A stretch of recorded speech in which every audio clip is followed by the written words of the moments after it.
Hello my dear friends, welcome to Marian designs. ഇന്ന് ഞാനൊരു bodycon ഗൗണിൻ്റെ സ്റ്റിച്ചിങ്ങും കട്ടിങ്ങും ആയിട്ടാണ് വന്നിരിക്കുന്നത്. അപ്പോൾ ഇതുപോലെ ഈ പിക്കിൽ കാണും പോലെ ലൈനായിട്ട് ഫുൾ നമ്മുടെ ബോഡി ഷേപ്പിന് വരുന്ന ഫിഷ് കട്ട് മോഡൽ, ബോഡിക്കോൺ എന്നൊക്കെ പറയും. ഇപ്പോൾ ട്രെൻഡിങ് ആയിട്ട് എല്ലാവരും സ്റ്റിച്ച് ചെയ്യുന്ന ഒരു മോഡലാണ്. അതിൻ്റെ സ്റ്റിച്ചിങ്ങും കട്ടിങ്ങും ഒക്കെ ആയിട്ടാണ് ഞാൻ വന്നിരിക്കുന്നത്. അപ്പോൾ നമുക്കിവിടെ മെറ്റീരിയൽ വന്നിരിക്കുന്നത് ഒരു സ്ട്രെച്ചബിൾ ആയിട്ടുള്ള ഒരു മെറ്റീരിയലാണ്. 60 ഇഞ്ച് വിഡ്ത്ത് ഉണ്ടായിരുന്നു മെറ്റീരിയലിന്. നമ്മളത് എടുത്തു കഴിയുമ്പം നന്നായിട്ട് ഇങ്ങനെ സ്ട്രെച്ചബിളായിട്ട് തന്നെ വരുന്ന ഒരു മെറ്റീരിയലാണ്. അപ്പോൾ ബോഡി ഫിറ്റൊക്കെ തയ്ക്കാൻ നല്ല മെറ്റീരിയലാണ്. പക്ഷേ നമുക്കത് കട്ട് ചെയ്യാനും സ്റ്റിച്ച് ചെയ്യാനും വളരെ ഡിഫിക്കൽട്ടായിരുന്നു. പിന്നെ അതിന് ലൈനിങ് ആയിട്ട് നമുക്ക് സാറ്റിനാണ് കൊണ്ടുവന്നിരുന്നത്. അത് കസ്റ്റമർ കൊണ്ടുവന്ന മെറ്റീരിയലാണ് കേട്ടോ. നമ്മുടെ ബനീൻ്റെ മെറ്റീരിയൽ എന്ന് പറയുന്നത് തന്നെ 650 രൂപ പെർ മീറ്ററിന് റേറ്റ് ഉള്ളതാണ് കേട്ടോ. അപ്പോൾ ഇതിൻ്റെ മെഷർമെൻറ്റൊക്കെ നമുക്ക് ജസ്റ്റ് ഒന്ന് നോക്കാം. അപ്പോൾ ഈ മെഷർമെൻറ്റ് വെച്ച് എങ്ങനെയാണ് ഞാൻ ചെയ്തതെന്ന് പറയാം. അപ്പോൾ ഇതിൻ്റെ ചെസ്റ്റ് അളവ് വന്നിട്ട് 36 ഇഞ്ചസ് ആയിരുന്നു വേണ്ടത്. പിന്നെ ഷേപ്പിന് അവിടുത്തെ അളവ് 27.5 ഇഞ്ചാണ്. അതുപോലെ നമ്മുടെ വേസ്റ്റിൻ്റെ അവിടുത്തെ അളവ്, അതായത് സ്ലിറ്റൊക്കെ വരുന്ന പോർഷൻ ഉണ്ടല്ലോ, അവിടെ 37. പിന്നെ ഹിപ്പിൻ്റെ ലെങ്ത്ത്, ഷോൾഡറിൻ്റെ അവിടെ തൊട്ട് ഹിപ്പ് വരെയുള്ള ലെങ്ത്ത് 27 ആയിരുന്നു.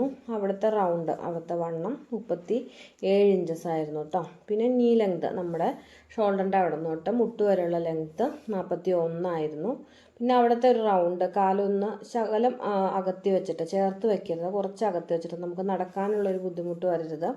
അങ്ങനെ അകത്തി വെച്ചിട്ട് എൻ്റെ റൗണ്ട് ഒന്ന് എടുക്കണം. അത് 29 ഇഞ്ചാണ് നമുക്ക് കിട്ടിയത്. പിന്നെ ഗൗണിൻ്റെ ഫുൾ ലെങ്ത്ത് വരുന്നത് 56 ഇഞ്ചസ് ആണ്. അതുപോലെ തന്നെ സ്ലീവ് ലെങ്ത്ത് 23.5 വന്നത്. പിന്നെ സ്ലീവിൻ്റെ റൗണ്ട്, നമ്മുടെ കൈയുടെ മുകൾ ഭാഗത്ത് വണ്ണം കൂടിയ ഭാഗത്തെ അളവാണത് 11.5 ഇഞ്ച്. Shoulder 16 inch. ബോട്ട് നെക്കാണ് നമ്മൾ സ്റ്റിച്ച് ചെയ്യാൻ എടുക്കുന്നത്. അപ്പോൾ നമുക്ക് ഷോൾഡറിൻ്റെ അളവും കറക്റ്റായിട്ട് കിട്ടണം. അപ്പോൾ അങ്ങനെയാണ് നമ്മുടെ മെറ്റീരിയൽ, നമ്മുടെ അളവ്. അപ്പോൾ നമുക്ക് മെറ്റീരിയൽ മാറ്റി വെച്ചിട്ട് നമുക്ക് നമ്മുടെ ലൈനിങ് വെച്ചിട്ട് തന്നെ നമുക്ക് ബോഡി പാർട്ട് കട്ട് ചെയ്തെടുക്കാം. വളരെ ബുദ്ധിമുട്ടായിരുന്നു ഇത് കട്ട് ചെയ്തെടുക്കാനും സ്റ്റിച്ച് ചെയ്തെടുക്കാനും. ഞാൻ പിന്നൊക്കെ കുത്തി വളരെ സമയം എടുത്തിട്ടാണ് ഈ ഗൗൺ ചെയ്തത് കേട്ടോ. വളരെ അത്യാവശ്യമായിട്ട് കൊടുക്കാനുള്ള ഇതായതുകൊണ്ട് സമയവും ഒരുപാടെടുത്ത് ചെയ്തൊരു വർക്കായിരുന്നു. അപ്പോൾ ഇന്നത്തെ വീഡിയോ നിങ്ങൾക്ക് ഇഷ്ടപ്പെട്ടിട്ടുണ്ടെങ്കിൽ കമൻറ്റ് ചെയ്യാനും അതുപോലെ തന്നെ ലൈക്ക് ചെയ്യാനും സ്റ്റിച്ചിങ് അറിയുന്ന കൂട്ടുകാർക്കെല്ലാം ഒന്ന് ഷെയർ ചെയ്ത് കൊടുക്കാനും മറന്നു പോകരുത്. അപ്പോൾ നമുക്ക് ടോട്ടൽ ലെങ്ത്ത് എത്രയാണോ വേണ്ടത് ആ ലെങ്ത്ത് ലൈനിങ്ങിൽ അടയാളപ്പെടുത്തി കൊടുത്താൽ മതി കേട്ടോ. അപ്പോൾ നമുക്ക് നല്ല മെറ്റീരിയൽ പുറമേ വരുന്നുണ്ടല്ലോ, അതിനേക്കാളും അളവ് കുറഞ്ഞ് നിൽക്കാൻ വേണ്ടിയിട്ടാണ് നമ്മുടെ ടോട്ടൽ ലെങ്ത്ത് കറക്റ്റ് അളവിൽ തന്നെ ലൈനിങ് നമ്മൾ കട്ട് ചെയ്തെടുക്കുന്നത്. പിന്നീട് ആ കട്ട് ചെയ്തെടുത്തതിന് ശേഷം ആ പീസ് ഇതുപോലെ രണ്ടായിട്ട് ഫോൾഡ് ചെയ്ത് ഫ്രണ്ടും ബാക്കും നമുക്ക് സെപ്പറേറ്റ് ചെയ്ത് എടുക്കാൻ എളുപ്പത്തിന് ഇതുപോലെ രണ്ടായിട്ട് ഫോൾഡ് ചെയ്ത് മടക്കിയിട്ട് എടുക്കുക കേട്ടോ. പിന്നെ ഇങ്ങനത്തെ സാറ്റിൻ്റെ മെറ്റീരിയൽ ആയതുകൊണ്ട് പിന്നെ കറക്റ്റ് മെഷർമെൻറ്റ് വേണമെന്നുള്ളതുകൊണ്ട് നമുക്കിതൊന്ന് ഫോൾഡ് ചെയ്തിടാൻ വളരെ ബുദ്ധിമുട്ടായിരുന്നു. അപ്പോൾ എല്ലായിടത്തും ഉള്ള ചുളിവും കാര്യങ്ങളും എല്ലാം മാറ്റി നമുക്ക് വിടർത്തിയിട്ട് നന്നായിട്ട് തന്നെ വളരെ കറക്റ്റായിട്ട് തന്നെ നമുക്കിതൊന്ന് മടക്കി വിടർത്തിയിടേണ്ടതുണ്ട്. അപ്പോൾ ഫ്രണ്ടും ബാക്കും സെപ്പറേറ്റ് ചെയ്തെടുക്കാൻ എളുപ്പത്തിന് ഇതുപോലെ രണ്ടായിട്ട് ഫോൾഡ് ചെയ്തിട്ടാണ് നമ്മൾ തുണി 4ആയിട്ട് മടക്കിയിട്ടിരിക്കുന്നത്. ഇനി നമുക്ക് ടോട്ടൽ ഷോൾഡർ അടയാളപ്പെടുത്തി കൊടുക്കുന്നത് 16 ഇഞ്ചാണ് നമുക്കിവിടെ കിട്ടിയത്. അപ്പോൾ കോളർ നെക്കാണെങ്കിൽ നമുക്ക് സെയിം അളവിൻ്റെ ഹാഫ് എടുക്കാം. ഇവിടെ നമ്മൾ ബോട്ട് നെക്കാണ് എടുക്കുന്നത്. അപ്പോൾ അതിൽ നിന്ന് 1 ഇഞ്ച്, നമുക്കിപ്പോൾ 8 ഇഞ്ചാണ് കിട്ടുന്നതെങ്കിൽ ഹാഫ് എടുക്കുമ്പോൾ 8 ആണ് കിട്ടുന്നതെങ്കിൽ അതിന് ഒരു 1/2 ഇഞ്ചൊക്കെ കുറച്ചിട്ട് അടയാളപ്പെടുത്തി കൊടുത്താൽ മതി. ഞാനിവിടെ ഷോൾഡർ 7.5 ഇഞ്ച് അടയാളപ്പെടുത്തി കൊടുക്കുന്നുണ്ട്. അപ്പോൾ സ്റ്റിച്ച് ചെയ്ത് കഴിയുമ്പോൾ 7, അതായത് 14 കിട്ടാൻ പാകത്തിന്. പിന്നെ സെയിം ഷോൾഡർ എടുത്തതിൻ്റെ സെയിം തന്നെ അളവാണ് ഞാനിവിടെ ആം ഹോൾ കൊടുക്കുന്നത്. 7.5 ഇഞ്ച് തന്നെ കൊടുത്തിട്ടുണ്ട്. പിന്നെ 36 ആണ് നമ്മുടെ ചെസ്റ്റിൻ്റെ അളവ്. അപ്പോൾ അതിൻ്റെ കൂട്ടത്തിൽ ബോഡിക്ക് വേണ്ടുന്ന ലൂസും തയ്യൽ തുമ്പോടെയും കൂടി ഞാനൊരു 8 ഇഞ്ച് ടോട്ടൽ ആഡ് ചെയ്യുന്നുണ്ട്. അതിൻ്റെ കൂട്ടത്തിൽ 36ൻ്റെ കൂട്ടത്തിൽ 8 ഇഞ്ച് കൂട്ടിയിട്ട് അതിൻ്റെ 4/1 കാണുകയാണ് ചെയ്യുന്നത്. നമ്മൾ 1 ഇഞ്ച് വീതം ബോഡിക്ക് ലൂസും 1 ഇഞ്ച് തയ്യൽ തുമ്പും കൊടുക്കുന്നു, അത്രേ ഉള്ളൂ കേട്ടോ. അപ്പോൾ അവിടെ ഞാൻ 44 ടോട്ടൽ കിട്ടിയതിൻ്റെ 4/1 11 അടയാളപ്പെടുത്തി കൊടുക്കുന്നുണ്ട് കേട്ടോ. പിന്നെ നമുക്ക് ഷേപ്പ് ലെങ്ത്ത് മാർക്ക് ചെയ്ത് കൊടുക്കണം. 15.5 ഇഞ്ചാണ് ഞാനിവിടെ മാർക്ക് ചെയ്യുന്നത്. 1/2 ഇഞ്ച് തയ്യൽ തുമ്പ് മുകളിൽ പോകാനുണ്ട്. ഇനി അവിടെ ഞാൻ ഷേപ്പിന് വണ്ണം 10 ഇഞ്ച് അടയാളപ്പെടുത്തി കൊടുക്കുന്നുണ്ട്. ഇനി നമ്മുടെ ഷേപ്പിന് അവിടെ വേസ്റ്റിൻ്റെ അവിടുത്തെ റൗണ്ട് നമുക്ക് 37 ആണ് കിട്ടിയത്. അതിൻ്റെ കൂടെ 2 ഇഞ്ചോടെ കൂട്ടി നമുക്ക് 39 എടുത്തിട്ട് അതിൻ്റെ 4/1 കാണണം.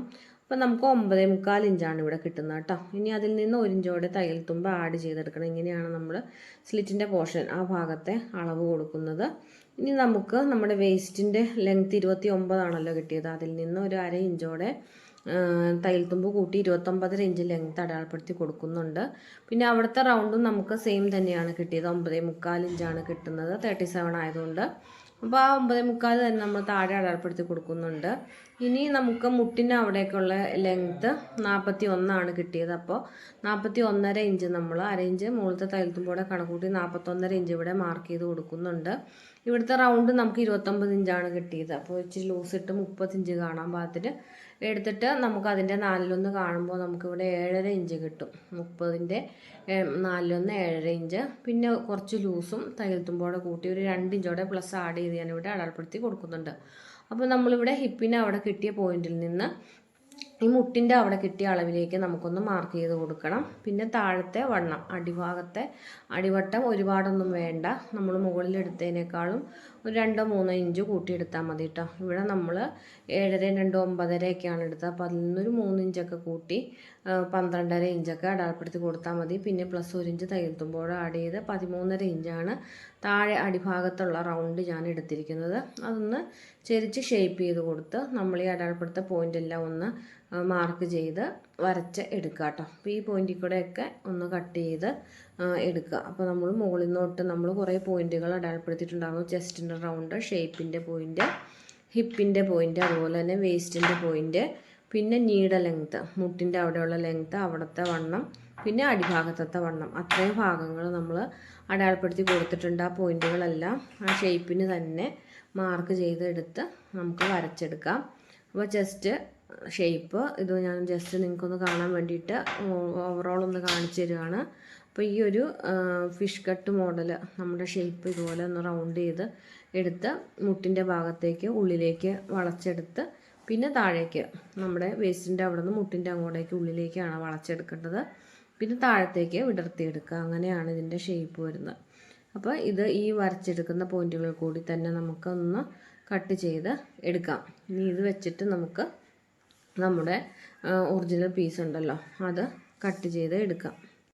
അപ്പോൾ ഞാൻ വരച്ചിരിക്കുന്നത് കറക്റ്റായിട്ട് നിങ്ങൾക്ക് കാണാൻ പറ്റുന്നുണ്ടാവില്ല, പക്ഷേ ഞാൻ കട്ട് ചെയ്ത് കഴിയുമ്പോൾ നിങ്ങൾക്ക് ആ ഷേപ്പ് കറക്റ്റായിട്ട് അറിയാൻ പറ്റും കേട്ടോ. പിന്നെ നമുക്കിതിൻ്റെ നെക്കിന് അകലവും നെക്ക് ലെങ്ത്തും 3.5 ഇഞ്ച് വീതമാണ് ഞാൻ എടുക്കുന്നത്, ബോട്ട് നെക്ക് എടുക്കുന്നതുകൊണ്ട്.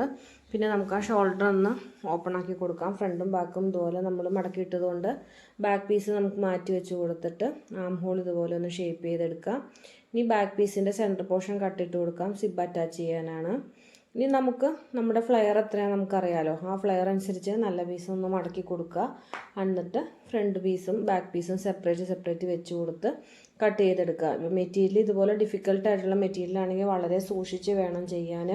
ഞാനിതുപോലെ വെയിറ്റൊക്കെ വെച്ച് കൊടുത്ത് പറന്നു പോകാതെ അളവ് മാറിപ്പോകാതെ വെച്ച് കൊടുത്തിട്ടാണ് നല്ല പീസ് കട്ട് ചെയ്തെടുത്തത്. അപ്പോൾ ലൈനിങ്ങിനേക്കാളും നമ്മൾ താഴ്ഭാഗത്ത് തയ്യൽ തുമ്പ് എക്സ്ട്രാ ഇട്ടിട്ട് വേണം കേട്ടോ നമ്മൾ നല്ല പീസ് കട്ട് ചെയ്തെടുക്കാൻ. ലൈനിങ്ങിൻ്റെ അളവ് നമ്മൾ കറക്റ്റ് ലെങ്ത്തിനാണ് കട്ട് ചെയ്തത്. അപ്പം ലെങ്ത്ത് പ്ലസ് തയ്യൽ തുമ്പ് ഇട്ട് വേണം നല്ല പീസ് കട്ട് ചെയ്തെടുക്കാൻ. അപ്പോൾ ബാക്ക് പീസും ഫ്രണ്ട് പീസും ഇതുപോലെ സെപ്പറേറ്റ് വെച്ച് കൊടുത്തിട്ട് തന്നെ കട്ട് ചെയ്ത് എടുക്കുക. അതിനുശേഷം സിബിന് വേണ്ടിയിട്ട് ഒരു 3 ഇഞ്ച് വീതിയിൽ ഒരു പീസ് കട്ട് ചെയ്തെടുക്കുക. അതുപോലെ നെക്ക് പീസും 2 എണ്ണം കട്ട് ചെയ്തെടുക്കുക. നെക്ക് വെച്ചിട്ട് ആ ഷേപ്പിന് തന്നെ കട്ട് ചെയ്തെടുക്കുക കേട്ടോ. ഇനി നമുക്ക് സ്ലീവാണ് ചെയ്യാനുള്ളത്. സ്ലീവിന് ലെങ്ത്തിൻ്റെ കൂട്ടത്തിൽ 2 ഇഞ്ചോടെ എക്സ്ട്രാ ആഡ് ചെയ്ത് മാർക്ക് ചെയ്തെടുക്കുക. അപ്പോൾ സ്ലീവിൻ്റെ ഷേപ്പ് ചെയ്യേണ്ടത് ഒരു 4 ഇഞ്ച് 4.5 ഇഞ്ചൊക്കെ കൈയുടെ വണ്ണം അനുസരിച്ചാണ് നമ്മൾ ഷേപ്പ് ചെയ്യണതിൻ്റെ അളവ് കേട്ടോ. വണ്ണം കുറഞ്ഞവർക്കൊക്കെ നമുക്ക് കൂടുതൽ കുഴിച്ചെടുക്കാം. വണ്ണം കൂടുതലുള്ളവർക്ക് കുഴിച്ചെടുക്കൽ കുറച്ചിട്ട് വണ്ണത്തിൻ്റെ അളവ് കൈയുടെ വണ്ണം കൂട്ടിയെടുക്കണം. അങ്ങനെയാണ് ചെയ്യണത്. അപ്പോൾ നമ്മുടെ അളവനുസരിച്ച് സ്ലീവ് കട്ട് ചെയ്തെടുക്കുക. അതുപോലെ ഫ്രണ്ട് പീസ് ഷേപ്പ് ചെയ്തെടുത്ത് അതൊന്ന് മാർക്ക് ചെയ്ത് കൊടുക്കുക. ഇനി ആ പീസ് വെച്ച് കൊടുത്തിട്ട് നമുക്ക് നല്ല സ്ലീവ് കട്ട് ചെയ്തെടുക്കാം. ഇനി നമുക്ക് ഈ മെറ്റീരിയലിൻ്റെ ഡിഫിക്കൽട്ടി കാരണം നമുക്കിതെല്ലാം പിൻ ചെയ്ത് വെച്ചിട്ട് വേണം നമുക്കിതൊന്ന് സ്റ്റിച്ച് ചെയ്യാൻ. അപ്പോൾ നല്ല പീസ് വലിഞ്ഞു പോണ പീസാണ്. അപ്പോൾ പീസ് മാറിപ്പോകാതെ കറക്റ്റായിട്ട് വെയിറ്റ് ഒക്കെ വെച്ച് കൊടുത്ത് കറക്റ്റായിട്ട് എല്ലാ പോർഷനിലും പിൻ കുത്തി കൊടുക്കുക കേട്ടോ. സ്ലീവിൻ്റെ അവിടെയും ആം ഹോളിൻ്റെ അവിടെയും നെക്ക് പോർഷനെല്ലാം പിൻ കുത്തി കൊടുത്തിട്ട് നമ്മുടെ നെക്കിന് വെട്ടിയെടുത്ത പീസ് വെച്ച് കൊടുത്ത് സ്റ്റിച്ച് ചെയ്തെടുക്കുക. അപ്പോൾ ഇതുപോലെ സ്റ്റിച്ച് ചെയ്തെടുത്തതിന് ശേഷം സൈഡെല്ലാം നമ്മൾ വിടർത്തിയിട്ട് ടേബിളിൻ്റെ പുറത്ത് വിടർത്തിയിട്ടതിന് ശേഷം എല്ലാ ഭാഗവും ഒരുമിച്ച് വെച്ച് കൊടുത്ത് പിൻ ചെയ്തെടുക്കുക. പിൻ ചെയ്തിട്ട് എക്സ്ട്രാ വരുന്ന പീസ് കട്ട് ചെയ്തെടുത്തിട്ട് മൊത്തം സ്റ്റിച്ചാക്കി എടുക്കുക കേട്ടോ. സൈഡെല്ലാം സ്റ്റിച്ചാക്കി എടുത്തു. ലൈനിങ്ങിൻ്റെ അടിഭാഗവും നമ്മൾ മടക്കി അടിച്ച് കൊടുത്തിട്ടുണ്ട്. അപ്പോൾ ഫ്രണ്ട് പീസ് ചെയ്ത പോലെ തന്നെ ബാക്ക് പീസും ചെയ്തെടുക്കുക. പിന്നെ സാധാരണ നമ്മൾ സിബ് ചെയ്യും പോലെ തന്നെ സിബും ചെയ്തെടുക്കുക കേട്ടോ. അപ്പം ഞാൻ ആ ഫുൾ വീഡിയോ കാണിച്ചിട്ടില്ല. ഇതിന് ഏറ്റവും നമുക്ക് ബുദ്ധിമുട്ടുള്ളതെന്ന് പറഞ്ഞാൽ ഇതിൻ്റെ കട്ടിങ് ആണ്. നമ്മുടെ മെഷർമെൻറ്റും കാര്യങ്ങളും അറിയണം. ഈ ഫിഷ് കട്ട് എങ്ങനെയാണ് കട്ട് ചെയ്യണതെന്ന് അറിയണം. പിന്നെ ഈ ബോഡി പാർട്ട് ഞാൻ ഇങ്ങനെയാണ് സ്റ്റിച്ച് ചെയ്ത് എടുത്തത് കേട്ടോ. അതൊന്ന് കാണിക്കാൻ വേണ്ടിയിട്ട് പിൻ ചെയ്ത് തന്നെ എടുക്കണം, എന്നാലേ ഇങ്ങനത്തെ മെറ്റീരിയൽ സ്റ്റിച്ച് ചെയ്യാൻ പറ്റത്തുള്ളൂ. അപ്പോൾ ഓവറോൾ ഇങ്ങനെയാണ് ഇതിൻ്റെ രൂപം. അപ്പോൾ ഫിഷ് കട്ട് ഈ മോഡലാണ്. നമ്മുടെ ഡമ്മീസിൽ ഇത് കയറുന്നില്ല, അതുകൊണ്ട് ഞാൻ ടേബിളിൽ തന്നെ വിരിച്ചിട്ടിട്ടാണ് ഇതിൻ്റെ ഇത് കാണിച്ചത്. കസ്റ്റമർ വന്ന് പെട്ടെന്ന് തന്നെ കൊണ്ടുപോയതുകൊണ്ട് നമുക്ക് ഫോട്ടോ എടുക്കാനൊന്നും പറ്റിയില്ല. ഞാൻ വെറുതെ സ്റ്റിച്ച് ചെയ്തപ്പോൾ മോളെ നിട്ട് കാണിച്ചു. അവൾക്കത് ആപ്റ്റല്ല, അളവ് വ്യത്യാസം ഉണ്ടല്ലോ. അപ്പോൾ മെയിനായിട്ട് നമുക്ക് ഈ മെത്തേഡിൽ കട്ട് ചെയ്യുന്ന അളവെടുത്ത് എങ്ങനെയാണ് കട്ട് ചെയ്യണതെന്ന് കാണിക്കാനാണ് ഞാൻ വീഡിയോ കൊണ്ടുവന്നിരിക്കുന്നത്. അപ്പോൾ പുതിയ വീഡിയോസൊക്കെ ആയിട്ട് വരുന്നവരെല്ലാവർക്കും bye bye. Thank you for watching.